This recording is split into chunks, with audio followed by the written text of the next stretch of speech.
네, 껌껌한 시골 밤길을 가다 보면 농수로가 잘 보이지 않아서 사고로 이어지는 경우가 많습니다.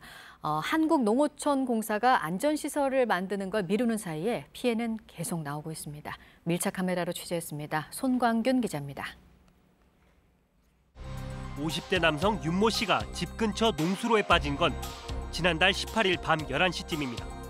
CCTV가 있잖아요. 일어나가지고 이제 고기 빠진데 바로 톡톡 거기에 서서 이렇게 있는 게 딱 보였어요. 근데 당시 윤 씨는 농수로 바닥에 머리를 부딪혔고 다음 날 사망한 채 발견됐습니다.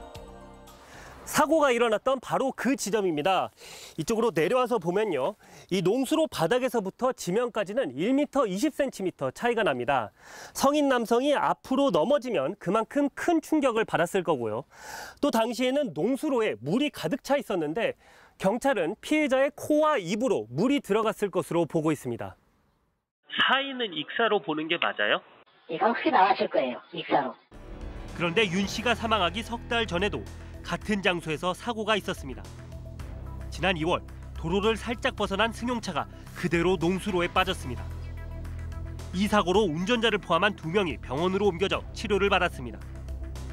주민들은 당시 가드레일 설치 등 곧바로 안전 조치를 했다면 이번 사망 사건도 발생하지 않았을 것이라고 말합니다. 그게 20년 넘었다 만약에 했다 그러면 이런 사고도 안 났죠. 그러니까는 한꺼번에는 많이 안 되더라도 조금씩이라도 이렇게 해줬으면은 이런 거는 예방이 됐었죠. 버스 정류장 인근 농수로만이 문제가 아닙니다. 이 도로와 농수로 사이에 경계가 없는 것도 문제점인데요. 그래서 주변에서는 이 자동차 사고 흔적을 어렵지 않게 찾아볼 수 있습니다. 버스도 빠지지 뭐 큰 차 작은 차 다 빠지지 막 굴러가지고서 병원에 입원하고 그랬어서 벌써 한 3년 되나? 크고 작은 사고가 반복되고 있지만 농수로 주변에는 가드레일은커녕 추락에 주의하라는 경고 표시도 없습니다.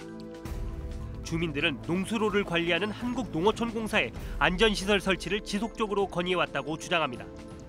아니 민원이 아무리 들어가면 모르냐고 안 해주는데 농어촌공사에서 안 해주는데 소용없어. 다른 지역에서도 농수로 안전사고는 끊이지 않고 있습니다. 지난달 29일 강원도 홍천에서는 84살 신모 씨가 숨지는 사고가 발생했습니다. 자신이 몰던 경운기가 60cm 깊이의 농수로에 빠진 겁니다.